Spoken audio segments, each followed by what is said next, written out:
Mauricio Garcés, el galán que México nunca conoció de verdad. El 15 de diciembre de 1971, una mujer subió sola en un ascensor de un edificio en Polanco. No sabía lo que iba a encontrar al final del pasillo. Mauricio Garcés le había llamado por teléfono esa mañana con la voz destruida. Le pidió que viniera de inmediato. Le pidió que viniera sola. Le pidió que no llamara a nadie hasta haber visto con sus propios ojos lo que tenía que ver. La mujer caminó por el pasillo del departamento. Empujó la puerta de la recámara. Sobre la cama de Mauricio Garcés estaba el cuerpo sin vida de su propio marido. Esa historia se susurró durante 53 años en los bares, los camerinos y las fiestas privadas del cine mexicano. Nadie la publicó mientras los protagonistas estuvieron vivos. Nadie se atrevió. Lo que esa madrugada revela sobre quién era realmente Mauricio Garcés es algo que las biografías oficiales nunca quisieron contar.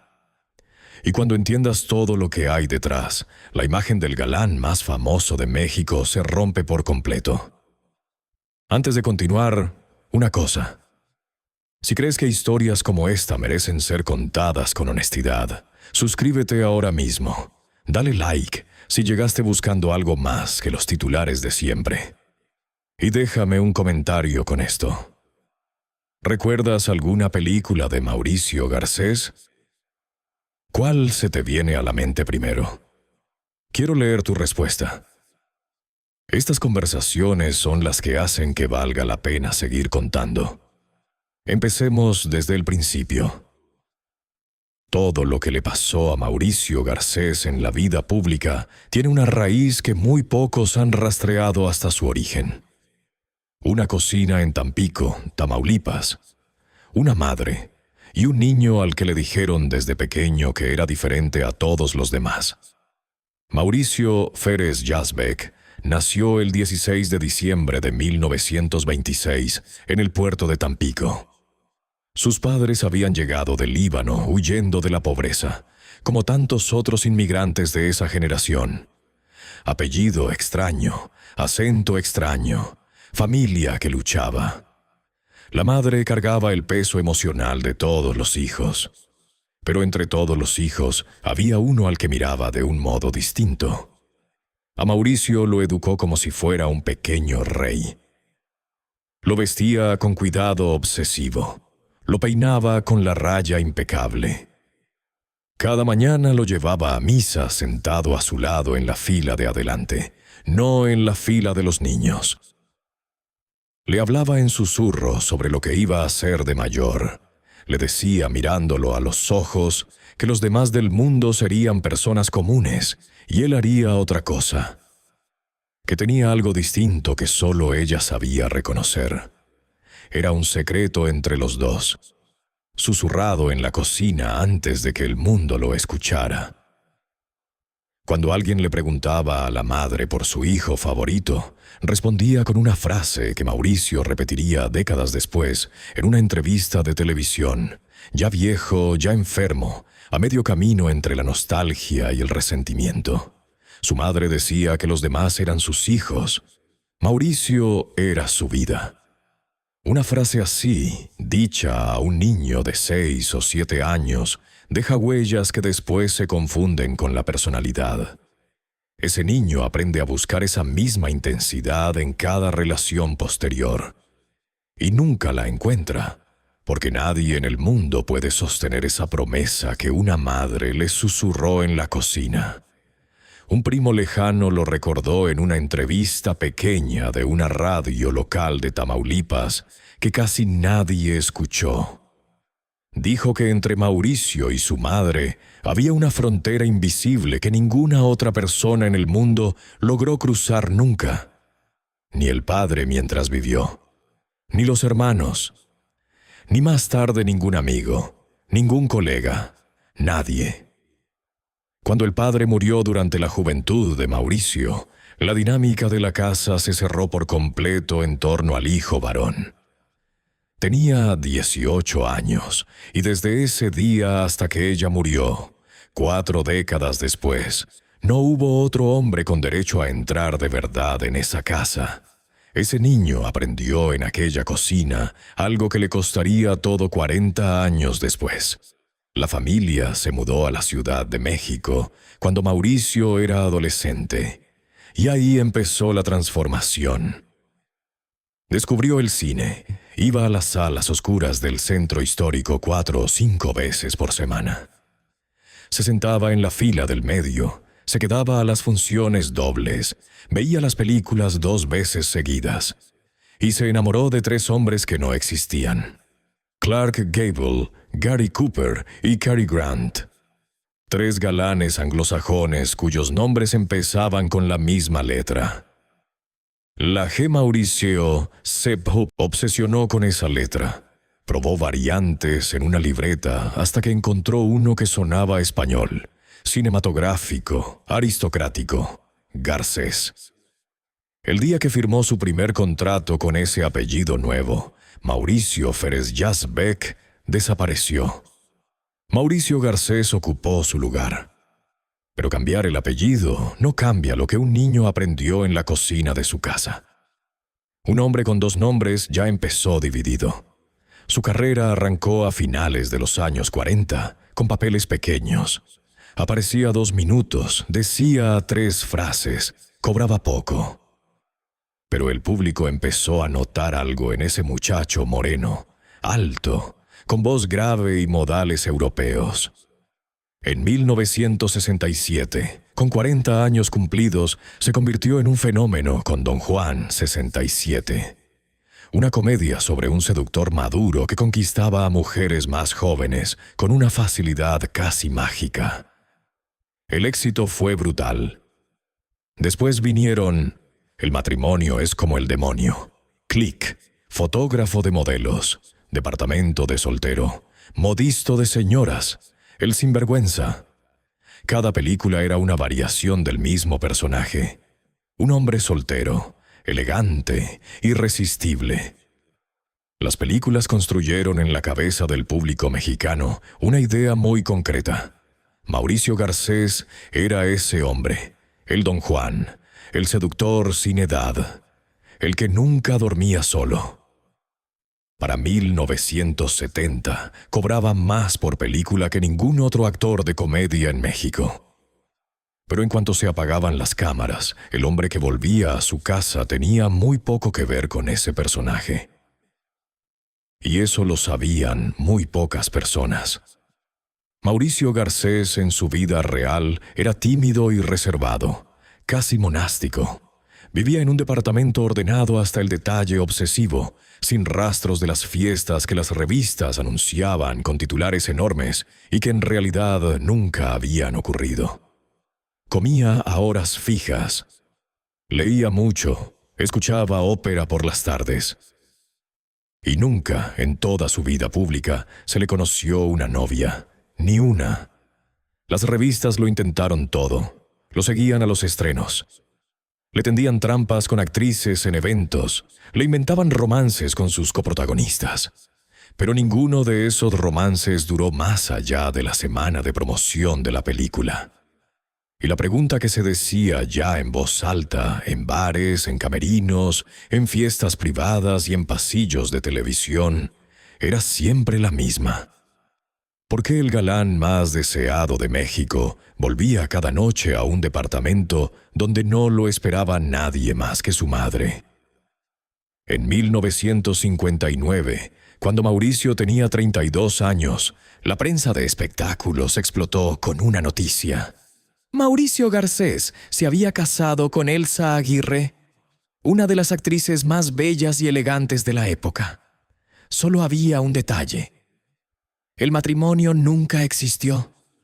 Décadas después, cuando ambos eran mayores y la presión social sobre el tema se había aliviado un poco, Elsa Aguirre habló por primera vez en una entrevista. Explicó que aquella supuesta boda había sido un montaje publicitario.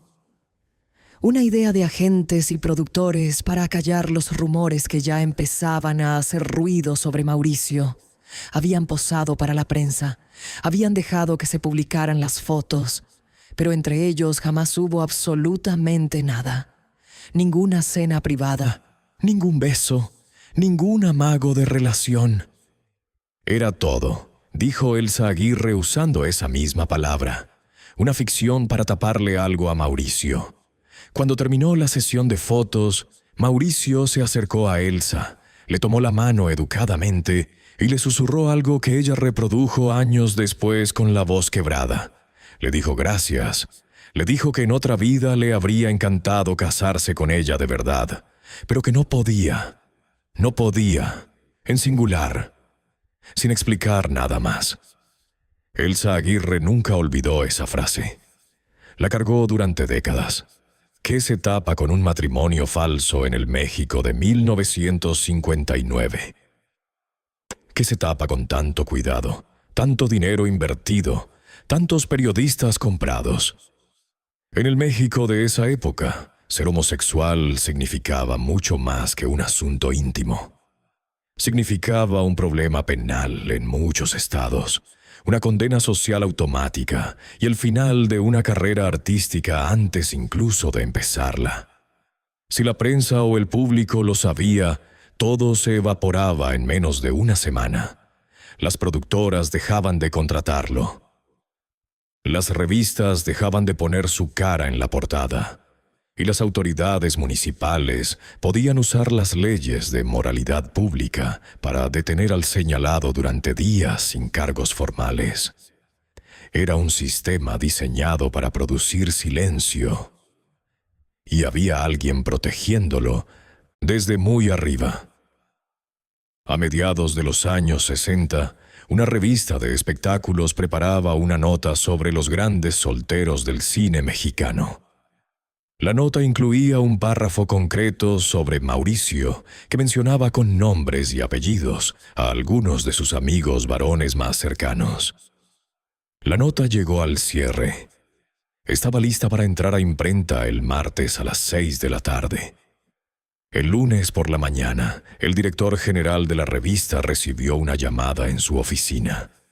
Duró menos de 3 minutos. Cuando colgó, llamó al jefe de redacción y le pidió que retirara el párrafo de Mauricio antes del cierre. El jefe de redacción intentó protestar. El director respondió con una frase que ese periodista repitió años después en privado a sus alumnos. A Mauricio Garcés no se le toca. Si lo tocas a él, a alguien de muy arriba, nos toca a nosotros. Y nosotros no aguantamos un toque de esos. Quita el párrafo y cállate. La revista salió sin el párrafo. Lo que se decía en los corrillos del poder, lo que algunos periodistas escribieron en sus memorias décadas después, cuando ya nadie podía demandarlos, era que Mauricio Garcés había mantenido durante años una relación cercana con figuras vinculadas al entorno del expresidente Manuel Ávila Camacho, que había sido protegido durante años por nombres muy altos, que cada vez que un rumor amenazaba con publicarse, alguien hacía una llamada y ese rumor moría en la imprenta antes de salir. Esa protección explicaba por qué la prensa amarillista que destrozaba a otros, por mucho menos nunca, se atrevió en vida de Mauricio a publicar una sola línea concreta. Los testigos hablaron solo cuando ya nadie podía ser demandado, encarcelado o señalado. Entre los amigos más cercanos de Mauricio, había uno especialmente cercano: Enrique Rambal, actor de origen español, nacido en Barcelona en 1924, que había llegado a México siendo niño y se había convertido en una de las grandes figuras del cine y el teatro del país. Enrique Rambal había interpretado al Jesucristo más recordado del cine mexicano en El Mártir del Calvario en 1952. La película era un clásico que se reponía cada Semana Santa. Su rostro estaba asociado a la imagen sagrada de Cristo en la mente de millones de mexicanos. Estaba casado con la actriz Lucy Gallardo. Tenían una vida pública impecable, un matrimonio que la prensa retrataba como ejemplar. Pero Enrique frecuentaba el departamento de Mauricio en Polanco. Y los dos hombres, según testigos que años después hablarían cuando ya nada se podía romper, mantenían una cercanía que iba bastante más allá de la amistad ordinaria entre dos colegas. La noche del 14 de diciembre de 1971, Enrique Rambal le dijo a su esposa que iba a salir. No le dio detalles. No le dijo a quién iba a ver. Lucy Gallardo era una mujer que sabía leer el silencio de su marido y no preguntó. Enrique tomó su abrigo, subió al coche y manejó hasta el edificio de Mauricio en Polanco. El portero lo anotó en la libreta de visitas. Eran las 8:30 de la noche. Lo que ocurrió durante esas horas dentro del departamento, nadie lo sabe con certeza absoluta. Lo único que existe son los hechos físicos. A la mañana siguiente, el 15 de diciembre, Mauricio llamó por teléfono a Lucy Gallardo con la voz quebrada. Le pidió que viniera de inmediato, que viniera sola, que no llamara a nadie hasta haber visto con sus propios ojos lo que tenía que ver. Lucy subió en el ascensor, tocó el timbre. Mauricio le abrió la puerta, vestido pero pálido, con los ojos hundidos, sin afeitar. Sin decir una palabra, le hizo un gesto hacia la habitación principal. Lucy caminó por el pasillo, empujó la puerta de la recámara. Sobre la cama de Mauricio Garcés estaba el cuerpo sin vida de su marido. Enrique Rambal había sufrido un infarto fulminante durante esa noche. Murió sobre la cama de Mauricio Garcés, a solas con él. La esposa del Jesucristo más famoso del cine mexicano tuvo que ir personalmente al departamento del Don Juan, más famoso del cine mexicano, a recoger el cadáver de su marido. Y entre esa habitación y el certificado de defunción que se firmó horas después, alguien decidió que la versión pública iba a ser otra. Que Enrique Rambal había muerto en su casa, tranquilamente, rodeado de los suyos. Esa fue la versión oficial, la que apareció en los periódicos, la que se repitió en los homenajes y en los obituarios, la que todo el mundo publicó. La verdad se contó en voz baja, en bares y camerinos, durante décadas.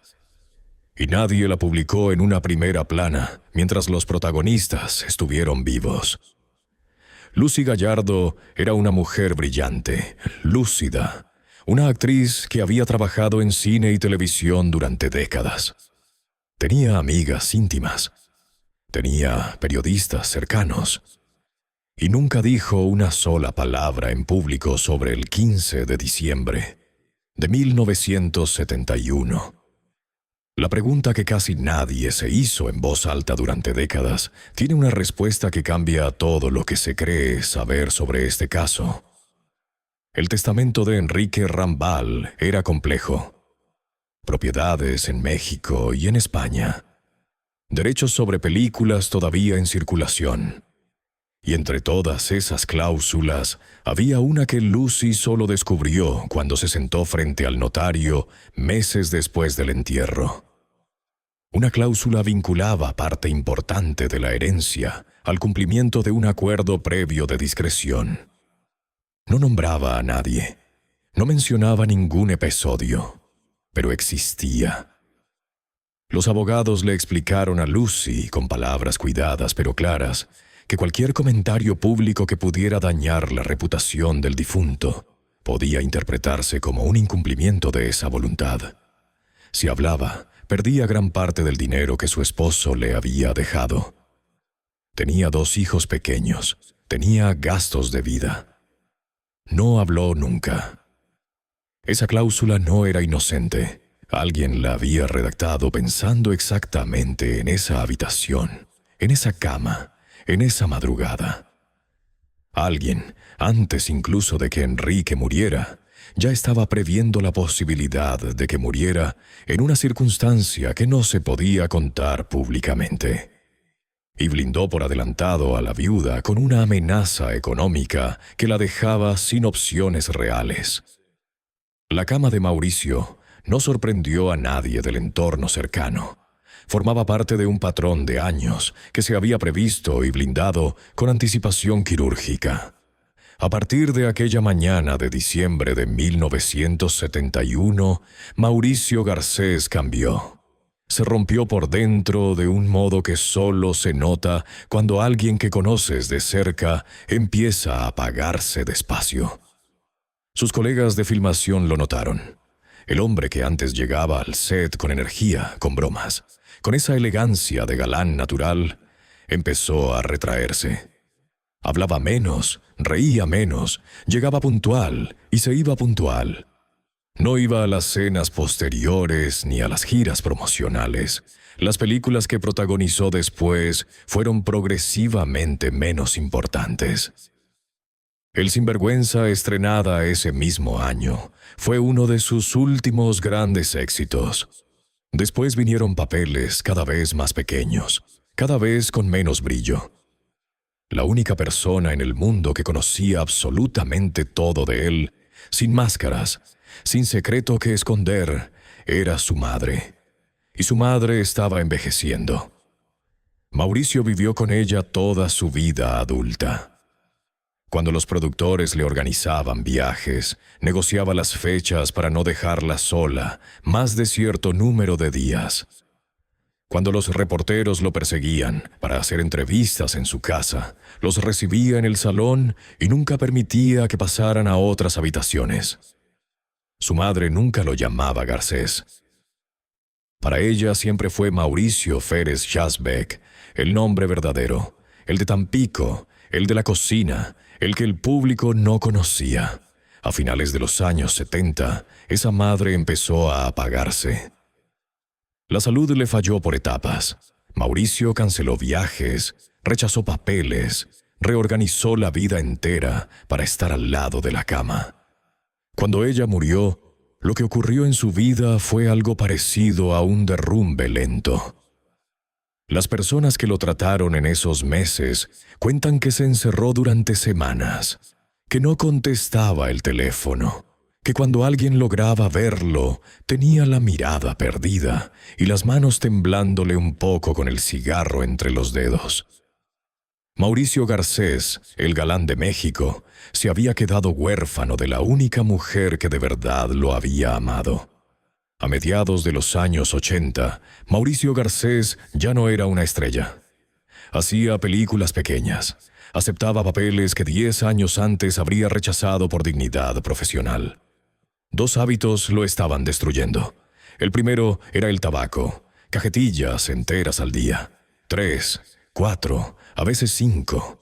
Su voz, esa voz grave y cinematográfica que era parte central de su personaje, empezó a roncar primero, quebrarse después, fallar a media frase finalmente. El segundo hábito era el juego. Casinos en Las Vegas, hipódromos, partidas privadas en casas de amigos. Perdía dinero en cantidades que fue acumulando como una hemorragia silenciosa durante años. Mauricio jugaba para no estar solo en su casa, para no escuchar el silencio del departamento donde ya no estaba su madre, para llenar las noches con el ruido de las fichas y las voces de los crupieres. El último reloj que vendió, le contó a un periodista con la voz apagada, era el que su madre le había regalado el día que estrenó Don Juan 67. Lo vendió en una tienda de objetos usados de Polanco, entrando con gafas oscuras y abrigo subido para que nadie lo reconociera, por una fracción mínima de su valor real, porque necesitaba pagar la luz de un departamento que ya no era suyo. El galán más rico del cine mexicano, de los años 60, murió debiendo dinero hasta para el café. En 1987 le diagnosticaron enfisema pulmonar. La voz que había sido la firma sonora de un país se apagaba como una vela que se queda sin mecha. En 1988, una operación de ojos salió mal y quedó con la visión deteriorada de ese lado. La maquilladora de su último rodaje contó que un día le tocó accidentalmente el cuello mientras le aplicaba el polvo final. Mauricio se sobresaltó. Le pidió perdón a ella, no al revés. Le dijo en voz baja que no estaba acostumbrado a que lo tocaran. La maquilladora terminó el trabajo en silencio. Cuando Mauricio salió del camerino, ella se quedó sentada y empezó a llorar sin entender bien por qué. El 16 de diciembre de 1988, Mauricio cumplió 62 años. Era su último cumpleaños. Estaba en Cuernavaca recuperándose de la operación del ojo. Los amigos que lo cuidaban prepararon un pequeño festejo. 6 personas, un pastel y champán que apenas pudo tomar por las molestias de la garganta. Una de las invitadas se sentó al piano y empezó a tocar canciones de los años 50. Le había pedido que aprendiera una vieja melodía libanesa. Cuando la cantó por segunda vez, Mauricio cerró los ojos. Lloró sin moverse. Lloró durante toda la canción y durante casi un minuto después de que terminara. Cuando abrió los ojos, pidió que la volviera a cantar, pero más despacio. Dijo: «Quiero escucharla bien». Mi madre me la cantaba en la cocina. Hace mucho que no la escuchaba, y nadie más en este mundo sabe de qué cocina hablo. El 26 de febrero de 1989, la víspera de su muerte, Mauricio hizo una sola llamada de teléfono. Llamó a un viejo amigo de la primera época del cine, alguien con quien apenas hablaba desde hacía años. Le pidió perdón por cosas pequeñas. Le agradeció favores antiguos. Le mencionó nombres de técnicos y asistentes que ya nadie recordaba, y le pidió que si alguna vez se cruzaba con ellos, les diera saludos de su parte. Tosía cada 40 o 50 segundos. Después se reía bajito, se disculpaba y retomaba la frase. La conversación duró casi 2 horas. Cuando colgaron, el amigo se quedó mirando el aparato sin moverse durante un largo rato. Sintió, sin poder explicárselo, que acababa de despedirse de alguien que no iba a volver a llamar nunca. Esa intuición resultó exacta. El 27 de febrero de 1989, una mujer que ayudaba a Mauricio con la casa entró al departamento donde vivía y lo encontró sin vida. Estaba en una habitación ordenada hasta el último detalle, vestido. Sus manos cruzadas sobre el pecho, como si él mismo hubiera elegido la postura antes del último suspiro. El médico firmó la causa de muerte: paro cardíaco derivado del enfisema pulmonar. Tenía 62 años. Sobre la mesilla de noche había 3 objetos colocados con cuidado. Una foto pequeña de su madre, con marco de plata gastado en los bordes. Un rosario libanés de cuentas oscuras que había pertenecido a la familia desde antes de cruzar el Atlántico. Y un sobre cerrado sin nombre escrito por fuera. Lo que decía ese sobre nunca se ha hecho público. La persona que lo recibió lo guardó. Según testigos cercanos, todavía existe en algún lugar. Pero ninguno de los que lo han visto se ha atrevido a abrirlo del todo. Solo dicen que en la primera línea aparece escrita, con la letra temblorosa de los últimos días, una sola palabra: mamá, con mayúscula bien marcada. Como si todavía ella pudiera leerla. Cuando el cuerpo de Mauricio Garcés fue depositado en su sepultura en el Panteón francés, la sepultura no estaba sola. Compartía espacio con la de su madre. Mauricio había arreglado eso mucho antes, cuando todavía tenía dinero, y lo había firmado en papeles que se conservaron incluso cuando no le quedaba firma válida para casi ningún otro contrato. Era la única decisión definitiva de su vida que nunca dejó al azar, la de volver con ella. El hombre que conquistó a un país sin haber amado a nadie, volvió después de todo a la única mujer que conoció de verdad. En el velorio casi privado, con muy poca gente, asistió también Lucy Gallardo, la viuda de Enrique Rambal. Se sentó atrás. No habló con casi nadie. No se quedó mucho tiempo. Cuando se fue tenía los ojos rojos, pero la espalda derecha.